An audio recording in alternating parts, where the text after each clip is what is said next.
नमस्कार, मैं हूं मनविंदर।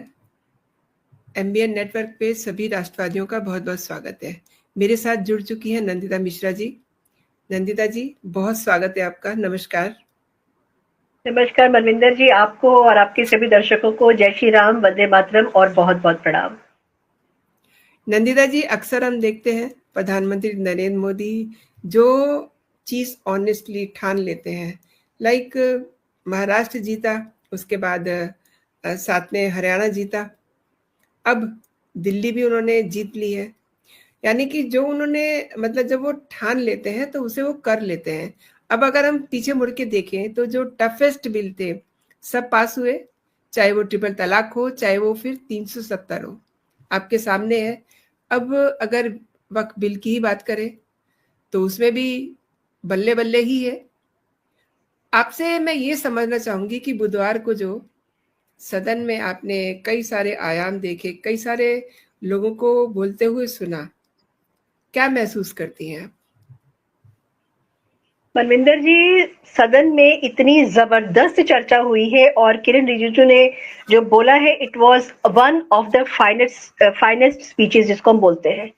नॉन हिंदी है वो, लेकिन उसके बाद में जिस तरीके से उन्होंने अपना वक्तव्य रखा है, जिस तरीके से उन्होंने एक स्टैंड लिया है, जिस तरीके से उन्होंने बोला है, वो एकदम सैल्यूट के लायक है।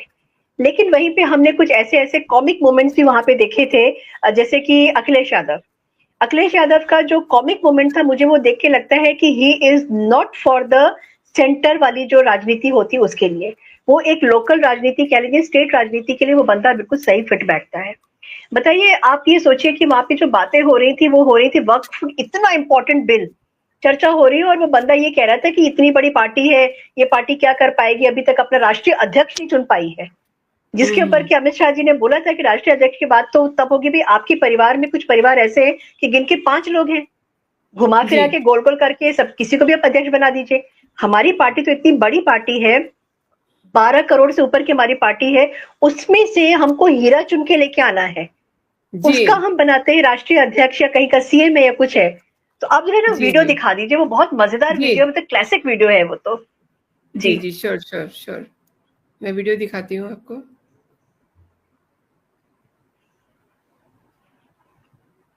तो वापस उत्तर प्रदेश पहुंच जाना चाहिए, क्यों है ये दिल्ली में? अध्यक्ष महोदय, मैं ऐसे ही नहीं कह रहा हूं। जो पार्टी ये कहती हो कि दुनिया की सबसे बड़ी पार्टी हुए, अध्यक्ष महोदय वो अपना राष्ट्रीय अध्यक्ष नहीं चुन पाए अभी तक।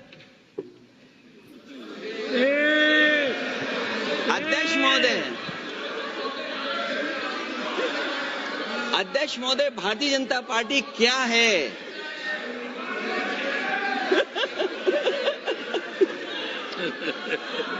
जी, मैं अखिलेश जी ने बहुत हंसते हंसते कहा है, इसको हंसते हंसते जवाब देना। इस सामने जितनी पार्टियां हैं उनका राष्ट्रीय अध्यक्ष उन 5 लोगों को ही चुनना है परिवार के। हमें माननीय अध्यक्ष जी करोड़ों सदस्यों में से 12-13 करोड़ सदस्य प्रक्रिया कर कर चुनना है तो देर लगती है, आपके यहां जरा भी देर नहीं लगेगी। मैं कह देता हूं अभी 25 साल तक आप अध्यक्ष हो जाओ, नहीं बदल सकता। जी, मोटा भाई फुल फॉर्म में, मतलब ये वाला जो रूप है ना अमित शाह जी का, हम लोग कभी कभी देखते हैं। जनरली वो बहुत सीरियस रहते हैं और उनको देख करके ना थोड़ा सा डर भी लगता है कि पता नहीं मतलब किसी के मुंह से कोई बात निकल जाए और कब उनका रौद्र रूप सामने आ जाए। मोदी जी सौम्य है, मोदी जी से डर, पापा वाला डर लगता है, जैसे पापा से डर लगता है ना, वैसा वाला। मैं आपको बताती हूँ कि मोटा भाई का ये जो आज हमने रूप देखा, ये क्यों? क्योंकि वो बहुत कॉन्फिडेंट है, क्योंकि वो बहुत कॉन्फिडेंट दिखाई दिए ना, इसीलिए वो इस तरीके की बात कर रहे थे बुधवार को, क्योंकि उन्हें पता है कि जिस लिए वो बोल रहे हैं वो उन्होंने हासिल कर लेना है और वो कर लिया। जी प्लीज। और मैं एक चीज और बोलूंगी मनविंदर जी की, देखिए जो नेता होते हैं ना, अगर आपको उसकी असली पहचान करनी है तो आप उसको संसद में देखिए। प्रेस कॉन्फ्रेंस करना बहुत आसान होता है, जहां पे कि आपसे सवाल पूछे जाएंगे, आपने जवाब दे दिया, चलो हो गया। भाषण देना बहुत आसान होता है क्योंकि आप ही को बोलना होता है। संसद में आकर के आदमी जो नेता लोग होते हैं ना, कितने पानी में है ये सब समझ में आ जाता है। और आज जो अखिलेश यादव ने कॉमिक मोमेंट लेकर के जो आए हैं ना, उससे ये समझ में आ गया कि वो उत्तर प्रदेश की राजनीति के लिए ठीक है, सेंटर में उनके लिए कोई जगह नहीं, और उनको सेंटर में वैसे चले भी जाना चाहिए। राहुल गांधी की बात अगर हम करते हैं तो राहुल गांधी वैसे तो कहते हैं मैं भूकंप आ जाएगा, मुझे बोलने नहीं दिया जाता है, मैं मुंह खोलूंगा तो भूकंप आ जाएगा, फिर वो वियतनाम चले जाते हैं, फिर वहां पे भूकंप आ जाता है। तो लोग कहते हैं कि भाई भूकंप आ गया वहां पे, कि शायद बोल करके आए हैं इसलिए वहां पे भूकंप आ गया है। उसके बाद में प्रियंका गांधी वहां पे दिखी नहीं। अच्छा, इन्होंने जो है अपने कौन गोगोई है, उनको खड़ा कर दिया था बोलने के लिए, और खुद अपना वो जो ऐसे ऐसे करके जो बैठ जाते हैं ना मैचो मैन बन करके, वो उस तरीके से बैठ गए थे। माचो मैन डेफिनेटली वो मसल दिखाने के लिए माचो मैन बन के आते हैं ना वो, तो वो वैसे करके वहां पे बैठ गए थे और उन्होंने बोला नहीं, चू नहीं किया। प्रियंका गांधी इसलिए नहीं आई थी क्योंकि उनके साउथ के लोग जो हैं, साउथ की उनकी जो कॉन्स्टिट्यूएंसी है वो वहां पे जो वक्फ बिल है उसका सपोर्ट किया जा रहा है, तो किस मुंह से वो वहां पे आती। तो ये तो मतलब ये मेजर लोगों की बातें मैंने आपको भी बोली हैं। अब हम अगर वक्फ बिल की हम बात करते हैं, धर्मेंद्र जी, बहुत हिस्टोरिक है और ये एक ऐसा रिफॉर्मेटिव बिल है जो आएगा, जो आ गए, मतलब अभी तो लोकसभा में हुआ है, अभी राज्यसभा में आज उसका दिन है। जब ये आ जाएगा तो आप ये सोचिए कि आने से पहले अगर जश्न मनाया जा रहा है, अगर मुस्लिम्स खुश है, मतलब हिंदुओं की बात आप छोड़ दीजिए, अगर मुसलमान खुश है और बिल टेबल किया है और जश्न मनना शुरू हो गया था भोपाल में, जश्न मनना शुरू हो गया था मुंबई में, तो आप समझ सकते हैं कि जी बिल्कुल दिखाइए, बिल्कुल।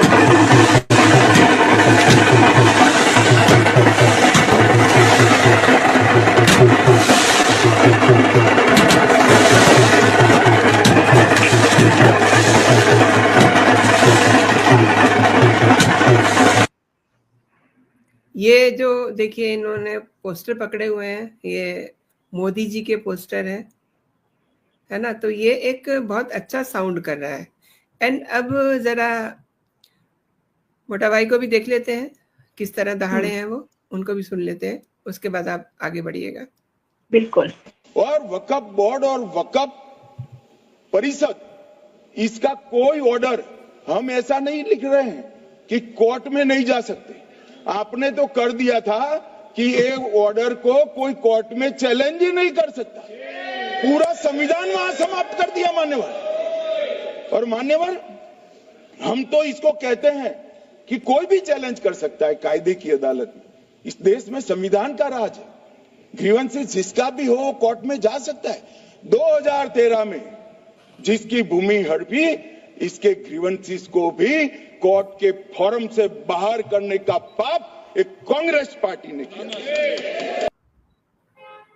मजा आ गया भाई, जो कुछ भी बोल रहे हैं, फैंटास्टिक जी। बिल्कुल, आज तो टीवी के सामने से हटने का मन ही नहीं कर रहा था मनविंदर जी, इस तरीके का था ना कल हम लोगों ने जिस तरीके से।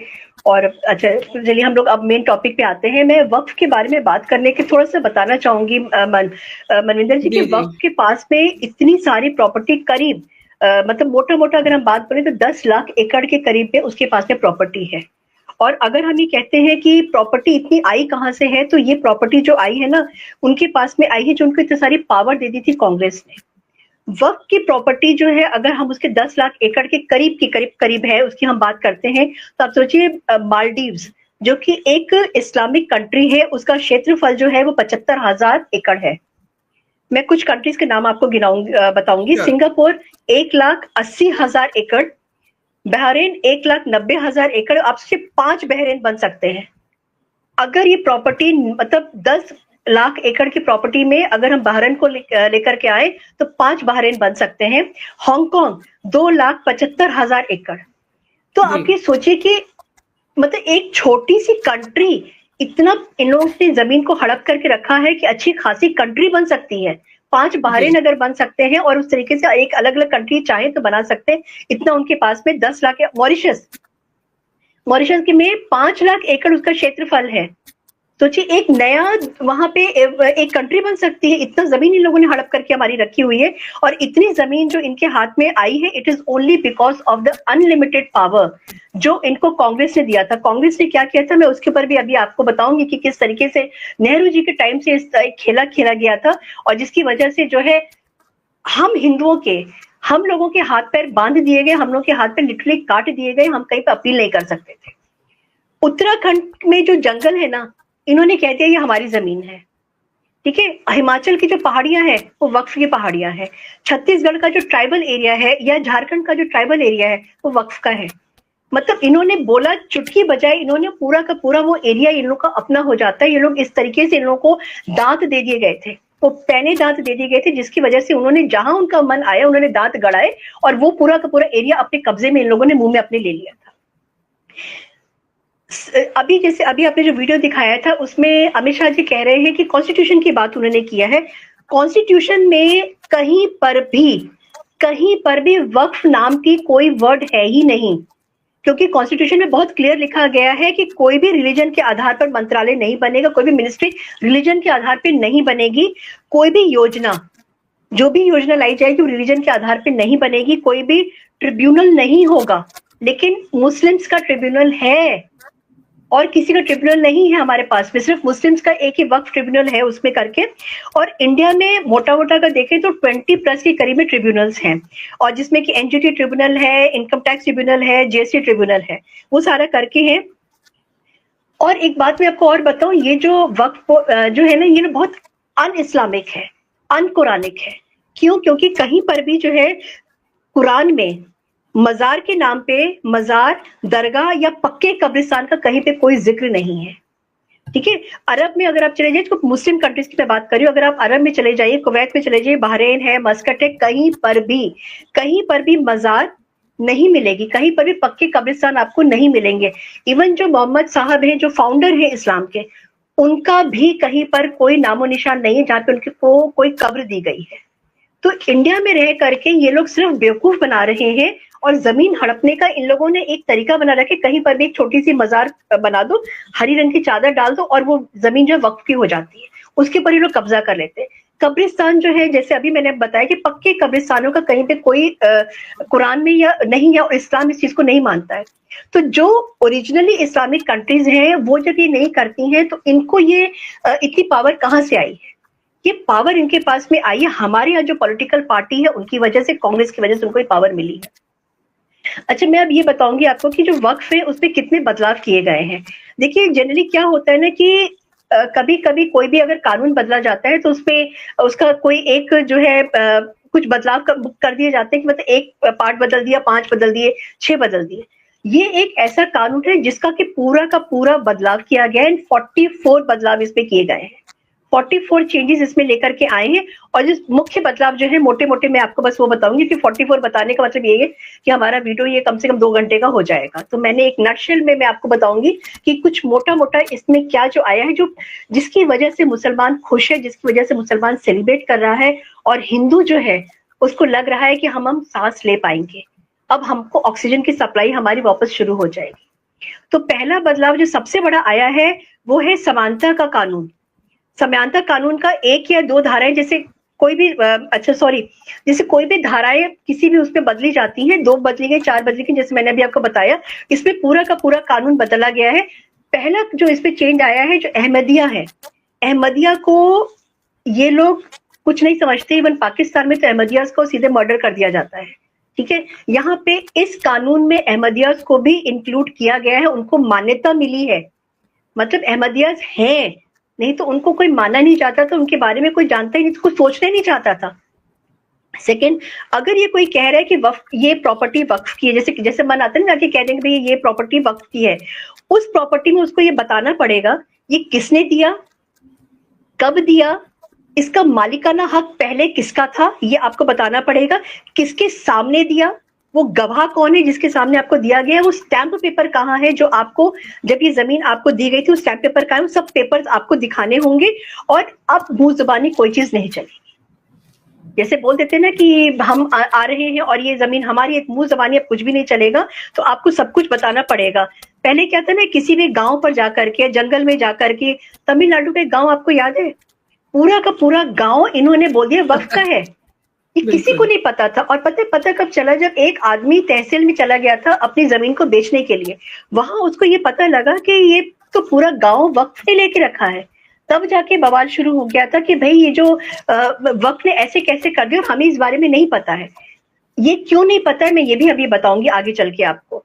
1500 साल पुराना शिव मंदिर जो था उसको बता दी वक्फ की प्रॉपर्टी है, अरे शिव जी से आपको क्या लेना है, मंदिरों से आपको क्या लेना है? 1500 साल पुराना शिव जी के मंदिर को आपने कह दिया। हाईवे पे जमीन है, हाईवे पे आप जा रहे हैं, हाईवे पे आपने कहते भाई ये हमारी जमीन है, यहाँ पे मजार कर देंगे। रेलवे स्टेशन है, रेलवे स्टेशन को हम कह देंगे भी वक्फ प्रॉपर्टी, आपने वहां पे बाजार शुरू खड़ी कर दिया है, और वहां पे आपका जो आपकी पूजा पद्धति होती है, जो उस हिसाब से आपका सब कुछ शुरू हो जाता है।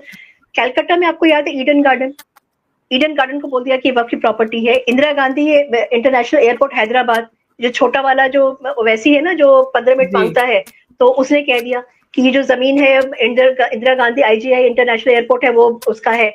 और तो और मुंबई में जो एंटीलिया है, एंटीलिया तक को कह दिया कि ये जो है वक्फ की प्रॉपर्टी। और हमारे जो केजरीवाल है, धूर्तवाल जो है हमारे, जो नटवर लाल है, तो उन्होंने कहा दिया था कि जो है हम पावर में आएंगे और उसमें आएंगे तो हम एंटीलिया गिरा देंगे क्योंकि वक्फ की प्रॉपर्टी है। मतलब ख्वाब भी ऐसे देखो ना, ख्वाब नहीं ख्वाब, हाँ ख्वाब ऐसे देखो ना जिसका कोई समझ में आता हो कि हाँ क्या होता है। एक सबसे बड़ी बात मनविंदर जी जो आपने भी अभी देखी, मेरे ख्याल से आपके पास वीडियो अगर है तो दिखाइएगा जरूर। महिलाएं बहुत खुश हैं, और महिलाएं इसलिए खुश है क्योंकि देखिए मोदी जी ने जितने भी काम किए हैं वो महिलाओं की इज्जत के लिए काम उन्होंने किया है, जिससे कि महिलाओं, चाहे वो हिंदू महिला हो चाहे मुसलमान महिला हो, हिंदू महिला बहुत सेफ है, बहुत सिक्योर है, लेकिन मुसलमान महिला जो है वो सेफ और सिक्योर नहीं है। उसको सेफ किया, सिक्योर किया जब उन्होंने ट्रिपल तलाक हटाया, और एक जो हलाला जैसा एक जो बहुत खराब प्रैक्टिस है, जो एक बहुत डेरोगेटरी प्रैक्टिस है, एक सेल्फ रिस्पेक्ट किसी भी औरत को खत्म करने वाली जो प्रैक्टिस है, वो प्रैक्टिस से निजात दिलाई थी। महिलाएं इसमें बहुत ज्यादा खुश है। पहले क्या होता था ना कि ये जो घर के मर्द हुआ करते थे ना, इनका जब मन आता था तो उठा करके कोई जमीन जो है वक्फ को दे दी जाती थी, महिला से पूछा ही नहीं जाता था कि भाई ये दे या ना दे। अब महिला का, मुस्लिम महिला का पूरा से होगा, और उसका से ये होगा कि अगर वो बोलेगी कि नहीं उसको प्रॉपर्टी वक्फ को नहीं देनी है तो मतलब नहीं देनी है। दैट मीन्स कि महिला को पावर मिली है। अच्छा, और क्या होता था, जैसे अगर कोई चाइल्डलेस कपल है मुसलमानों में, अगर कोई बच्चा नहीं हुआ है, पहली बात तो ये कि आप कोई बच्चा गोद नहीं ले सकते हैं, ठीक है। और उसके बाद में आपकी जो प्रॉपर्टी है वो आप किसी भी अपने रिलेटिव को आप नहीं दे सकते हैं। अगर आपकी बेटी है तो आप उस प्रॉपर्टी को अपने दामाद को आप नहीं दे सकते हैं। तो अब की बार क्या हो गया कि अब जो है जमीन, अगर आपके पास में प्रॉपर्टी है और आपका कोई बच्चा नहीं है, या अगर आपकी बेटी है तो आप वो दामाद को दे सकते हैं, और अगर आपका कोई बच्चा नहीं तो आप अपनी फैमिली में अपने जो रिलेटिव्स होते हैं उनको आप दे सकते हैं। दैट मीन्स कि वो जो प्रॉपर्टी धोखा दे करके या बेवकूफ बना करके जो ले ली जाती थी इन लोगों से, वो प्रॉपर्टी जो है अब घर की घर में ही प्रॉपर्टी रहेगी।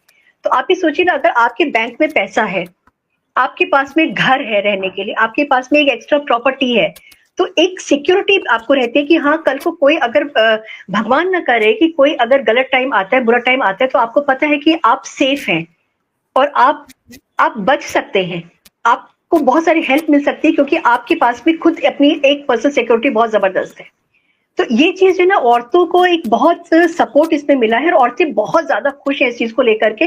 मैंने एक वीडियो देखा था दिन में ही, कल देखा था, दिन में शायद चल रहा था, कोई एक लेडी थी, वो कह रही थी कि हम मोदी जी को बहुत मानते हैं कि मोदी जी ने हमको वो दिया है जिसके लिए हमने, हमारी पुश्तें, हमारी दादी नानी चाची ताई हमारी जो है वो खप गई, खत्म हो गई, बेइज्जत होकर के गई है वो। और आज जो है मैं वो बहुत ओल्ड लेडी का वीडियो था ये, और वो कह रही कि मैं आज मरने से पहले मैं ये समय देख करके जाऊंगी कि मेरे पीछे मेरे जो नतनी है, मेरी जो बेटी है, वो सब के सब जो है इज्जत की जिंदगी जिएंगे और सेफ हो रहेंगे। ये चेंज आया है। अच्छा, उसके बाद में क्या होता था कि जमीन का सर्वे, अब ये बहुत इंपॉर्टेंट चीजें देखिए। पहले क्या होता था कि वक्फ ने बोला कि जमीन हमारी है, आपने जाके क्लेम कर ले, तो उस जमीन का सर्वे जो किया जाता था वो कोई काम कमीशन नहीं करता था, इनका अपना खुद का कमीशन होता था। उसमें 7 या 8 लोग मुस्लिम, सिर्फ मुस्लिम होते थे। देखिए उसमें एक MLA होता था, एक MP होता था, एक टाउन प्लानर होता था, एक सर्वेयर या इंजीनियर आप कह लीजिए वो होता था, एक IS होता था, एक एडवोकेट होता था, एक मुतली या एक स्कॉलर आप उसको बोल दीजिए, वो होता था। और ये सारे के सारे मुस्लिम्स डिसाइड करते थे, सर्वे कर लेते थे और कह देते कि हाँ भाई ये जमीन जो है ये वक्फ की हो गई। मतलब चोर भी वही, दरोगा भी वही, और उसके बाद में जज भी वही। तो आपस में लोग सब डिसाइड कर लेते थे और किसी का कोई मतलब आप चू नहीं कर सकते थे। एक बार पता है मनविंदर जी, मेरी किसी से बात हो रही थी, हम लोग इसी वक्फ के ऊपर बात कर रहे थे जब सारा JPC का सब चल रहा था। तो ये हो रहा था कि एक एक इमेजिन करिए, क्योंकि उसी समय इजराइल में जो चीज हुआ था वो हम लोग ने बात कर रहे थे, तो ये हुआ कि इमेजिन करिए कि अगर कल को कोई आके ये कहते घर के अंदर घुस करके, भाई आपका जो लिविंग रूम है ना ये वक्फ का है, आपका बेडरूम वक्फ का है, आपका सिर्फ जो बीच का जो डाइनिंग एरिया वो आपका है, और आप कुछ कर नहीं सकते हैं। आपको लड़ना है बताने के लिए कि भाई ये हमारा है, और वो तो आकर के सर्वे अपना करके चले जाएंगे और उसके बाद में उनको कोई फर्क नहीं पड़ेगा। तो ये जो तकलीफ थी ना, ये सिर्फ मुसलमानों को नहीं थी, ये तकलीफ हिंदुओं को भी थी। अच्छा, उसके बाद अब क्या होगा? अब जो चेंज आया है वो सर्वे जो है वो डीएम करेगा। डीएम चाहे वो खुद जाके सर्वे करे उस जमीन का, जिसको ये कहते हैं ना कि हमारी वक्फ प्रॉपर्टी, पहले तो इनको प्रूव करना पड़ेगा, पेपर दिखाना पड़ेगा, भाई गवाह कौन था आपको, जो अभी मैंने आपको बताया वो सब चीजें से जब वो पार निकलेंगे तब जाकर के बात आती है उस जमीन की। तो उस जमीन पे क्या है कि डीएम को, अब डीएम जाके सर्वे करेगा। पहले डीएम भी बेचारा इन्हीं के अंडर में रहता था, क्योंकि जब वो कह देता था तो वो अपना 3 टोकरा लेकर के चला जाता था, हाँ भाई चलिए आप ही का है सारा, क्योंकि जो कमीशन था, कमीशन में सारे के सारे से मुस्लिम्स हुआ करते थे, आईएएस ऑफिसर तक उसमें जो है मुस्लिम्स हुआ करते थे, तो कोई से नहीं होता था।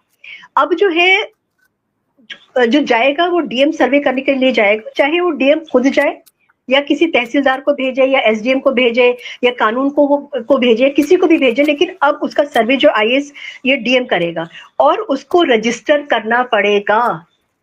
आपने मुंह से बोला ये नहीं है, आपको उसको जाके रजिस्टर करना पड़ेगा, और जब आप रजिस्ट्री करने आप उसकी जाओगे तो आपको सारे पेपर्स दिखाने पड़ेंगे कि जमीन जिसको आप कह रहे हैं कि वो हमारी है, तो जमीन के पेपर्स कहाँ हैं और किसने आपको दिया है, वो भी सब आपको प्रूफ करना पड़ेगा। तो ये एक बहुत बड़ा चेंज आया है। अच्छा, अब क्या?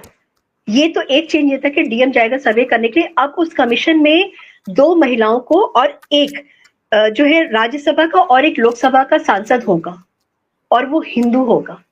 अब ये ना सवाल ये उठते हैं कि भाई वो नॉन मुस्लिम होगा, हिंदू की बात नहीं, नॉन मुस्लिम होगा, वो कोई भी हो सकता है। सवाल ये उठता है, अभी आज मैंने उनको टीवी पे भी मैं सुन रही थी, भाई साहब जो है शफीकुर रहमान, वो कह रहे थे कि जो है हमारे उसमें मुसलमानों के अलावा नॉन मुस्लिम की क्या जरूरत है।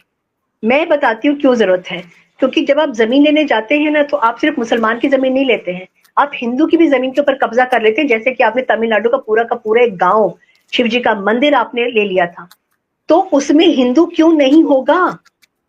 ये मेरा उनको जवाब है कि अगर आप ये बात कहते हैं कि उसमें नॉन मुस्लिम नहीं होना चाहिए, क्यों नहीं होना चाहिए? क्या आप सिर्फ जाके मुसलमानों की जमीन लेते हैं?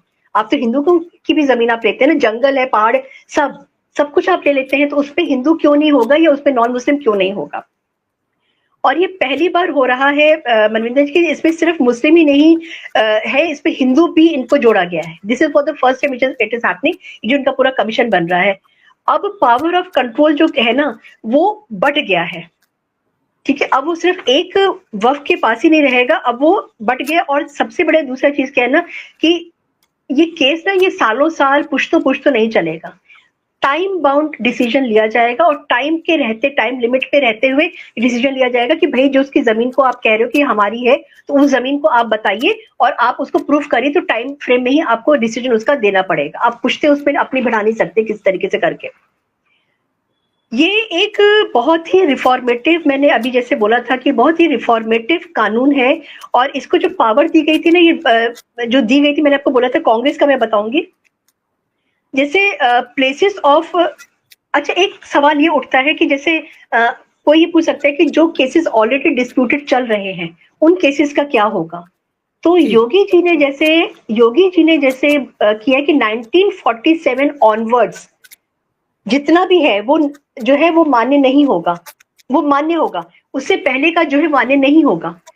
उसी तरीके से एक टाइम लाइन मुझे लगता है कि 1 साल कोई फिक्स कर दिया जाएगा कि इससे पहले अगर ये चीज हुई है तो मानी जाएगी, इसके बाद अगर ये चीज हुई है तो वो चीज नहीं मानी जाएगी। ये एक बहुत बड़ा मुझे लगता है कि डिसीजन होगा बिल्कुल डेफिनेट जब ये बिल आएगा, क्योंकि बहुत सारे डिस्प्यूट प्रॉपर्टीज हैं, डिस्प्यूटेड प्रॉपर्टीज है, जैसे तमिलनाडु का गाँव है, तो उसके लिए तो किया जाएगा ना कि इससे पहले अगर हुआ था तो ठीक है कोई नहीं माना जाएगा, इसके बाद अगर हुआ है तो तमिलनाडु के गाँव का है, वो वहां के लोगों का है ये। अच्छा, कांग्रेस का जो था उन्होंने क्या, नेहरू जी इसको 1954 में वक्फ को लेकर के आए थे, 1984 में आके इंदिरा गांधी ने उसमें थोड़े से चेंजेस लेकर के आए, 1986 में राजीव गांधी चेंज लेकर के आए, और सबसे बुरा चेंज 1995 में पीवी नरसिम्हा राव लेकर के आए थे। उन्होंने एक बहुत बड़ा एनाकोंडा, बहुत बड़ा अजगर हमारे सामने खड़ा कर दिया था, जो कि हमको निगलने के लिए हमेशा तैयार था। उस अजगर से लड़ाई करने के लिए, उस एनाकोंडा से लड़ाई करने के लिए वक्फ बिल जो है वो पेश किया जा रहा है। वो वक्फ बिल की वजह से बहुत सारे चेंजेस आएंगे। उस वक्फ बिल की वजह से जो है, जो जिसका है वो उसी का रहेगा, उसको बिना किसी रीजन के, बिना किसी पेपर के उसको हड़पा नहीं जाएगा। मुगलों की आदत थी ना कि जैसे जो भी सामान उनका नहीं है उनको दूसरे का सामान लेना है, उसकी जिद रहती थी। वही जिद जो है वक्फ बोर्ड की रही है कि जो उनका है वो भी उनका भी रहेगा और जो उनका नहीं है वो उनका भी नहीं रहेगा। वक्फ बोर्ड जो है ना, इसको एक ही वसूली गैंग बन गया था, एक माफिया बन गया था। कैसे बना था देखिए, जो अमीर लोग थे, अमीर लोगों को ये नोटिस देते थे, ठीक है, कि आप आइए, और इस पे नोटिस पे नोटिस डालते थे। और नोटिस कैसे डालते थे, उनको कह दिया कि भाई ये जमीन ये हमारी हो गई, ये आपका घर ये हमारा हो गया है। आपको अगर केस लड़ना है तो आप जब पूरे इंडिया में जितने भी वक्फ की जो ऑफिसेज हैं, वो सारे के सारे ऑफिसेज जो है वो कैपिटल में होते हैं। जैसे अगर हम बात करते हैं उत्तर प्रदेश की तो लखनऊ में है, अगर हम बात करें सपोज मध्य प्रदेश की तो भोपाल में है। तो आप दौड़ते रहिए, आप अपना आना जाना आप करते रहिए, वो आपका हो जाता है। गरीबों के साथ में इन्होंने क्या किया था, गरीबों की जमीन लेकर के, उसको तो कुछ भी नहीं पता है क्या तहसील है, क्या तहसीलदार है, क्या जाकर के जमीन की लड़ाई करना, तो उनको डर दिखा के कन्वर्ट किया जाता था। जो अब की बार इलेक्शन में जो बोला गया था झारखंड में कि पूरा का पूरा गांव जो है वहां पे शादियां कर ली जा रही हैं, लड़कियों के, हिंदू लड़कियों से शादी करके कन्वर्ट कर दिया जा रहा है, क्योंकि हिंदू में बेटी का प्रॉपर्टी में आधा हिस्सा होता है। आपने शादी कर ली, आपको जमीन मिल गई, तो आपने क्या किया कि आपने पूरा का पूरा एक नेक्सस तैयार कर दिया था उस चीज को लेकर के कि भाई जमीन आपको, अगर नाक ऐसे नहीं तो आप ऐसे करके पकड़ेंगे ना, लेकिन उनको जमीन चाहिए। और जमीन चाहिए तो जैसे मैंने अभी स्टार्टिंग में आपको बताया कि कितनी सारी, बहरीन जैसे 5 कंट्रीज बन सकती हैं, इन लोगों के पास इतनी सारी जमीन है। अच्छा, और क्या होता था ना मनविंदर जी, एक बड़ी मजेदार बात होती थी, रिचेस जो अमीर लोग हैं उनकी मैं बात बता रही हूँ कि इनके साथ क्या होता था, नोटिस आता था, ठीक है, नोटिस आया, और नोटिस जो कि एक प्रोसेस होता है कि वो कहीं न्यूज़पेपर में छपवा दिया जाता है, और उसके बाद में 30 डेज का टाइम होता है कि आप आकर के उसके ऊपर अपील कर सकते हैं। ये लोग क्या करते थे कि वो जो नोटिस आता था वो किसी छोटे से न्यूज़पेपर में छपवाते थे, जिसमें कि सब्सक्राइबर्स जिसके बहुत ज्यादा नहीं, 500-600 ही होते थे। वो लोकल कोई न्यूज़पेपर होता था, सपोज करिए कि उर्दू का ही कोई पेपर है, मेरे घर में कुछ हो गया तो मेरे को उर्दू पढ़नी नहीं आती, 30 दिन बीत गए आपके, 30 दिन के बाद में आप उसके ऊपर अपील नहीं कर सकते, क्योंकि उसके बाद अल्टीमेटली ऑटोमेटिकली वो उनकी हो जाएगी। अब जो है जो चेंज आया है उसमें ये बोला गया है कि अब जो है 30 दिन नहीं, आप चाहे तो साल भर के बाद में, साल भर, 2 साल 3 साल के बाद में भी आप अपील कर सकते हैं कि भाई ये जमीन हमारी है और हमसे ये जबरदस्ती ले ली गई थी, वक्फ के नाम पे ले ली गई थी। तो ये एक बहुत बड़ा चेंज है जो कि ये लोग का कहते हैं ना, हाथ पैर इन लोगों के बांध दिए गए हैं, सिर्फ इसीलिए कि इनका जो है अब आगे ये लोग नहीं बढ़ पाएंगे। अच्छा, आपने सही कहा, बिल्कुल सही कहा आपने कि अब चीजें जो है सिस्टमेटिकली होंगी, जो अभी तक नहीं हो रही थी। और मैं आपको एक चीज और बताऊं, लास्ट में मैं एक चीज और जोड़ना चाहूंगी मनविंदर जी की, हमारे देश में जो है ना कोई क्रिश्चियन बोर्ड नहीं है, कोई जैन बोर्ड नहीं है, कोई पारसी बोर्ड नहीं है, हमारे कोई हिंदुओं का तो भी कोई बोर्ड नहीं है। तो मुसलमानों के लिए बोर्ड क्यों है, उनके लिए क्यों ये बोर्ड बना दिया गया है कि वो उनका कुछ भी अगर होगा तो वो उनके बोर्ड में जाकर के बोला जाएगा, बाकी हम सब लोग जाएंगे कोर्ट में जाएंगे, लेकिन ये लोग कोर्ट में नहीं जाएंगे। तो एक चीज और मुझे लगता है कि चेंज अभी तो देखिए राज्यसभा में आज होना बाकी है, जब ये बिल प्रॉपर तरीके से टेबल अभी हुआ है, जब इसके ऊपर डिसीजन आ जाएगा तो शायद एक चीज जो मिस हो रही है, जो मुझे लगता है वो भी होनी चाहिए, कि इनका भी जो केसेस हैं वो भी सारे के सारे केसेस इनके ट्रिब्यूनल में ना जा करके, इनके ट्रिब्यूनल में, क्योंकि वहां पे सारे यही लोग रहेंगे, इनको भी सुप्रीम कोर्ट में आकर के अपनी पैरवी करनी पड़ेगी, सुप्रीम कोर्ट में आकर के इनको दिखाना पड़ेगा, बताना पड़ेगा आप अलग नहीं हैं। जब आप हिंदुस्तान में, आप किसी भी देश में आप रह रहे हैं, किसी भी देश में आप रह रहे हैं, तो वहां का कॉन्स्टिट्यूशन और संविधान मानना ही पड़ेगा आपको, अगर आपको रहना है तो। आप कोई बिरले नहीं है। तो ये बिल्कुल, तो ये सब चीजें हैं, और मुझे लगता है कि अभी आज और होने दीजिए राज्यसभा में, फिर हम देखते हैं कि अब क्या निकल के आता है, तो फिर हम लोग फिर इसके बारे में ना चर्चा करेंगे। बिल्कुल बिल्कुल बिल्कुल। आपने नंदिता जी मेरे शो के लिए समय निकाला, और मैं समझ पा रही हूँ कि आपने इतने विस्तार से बताया, आपका बहुत बहुत धन्यवाद।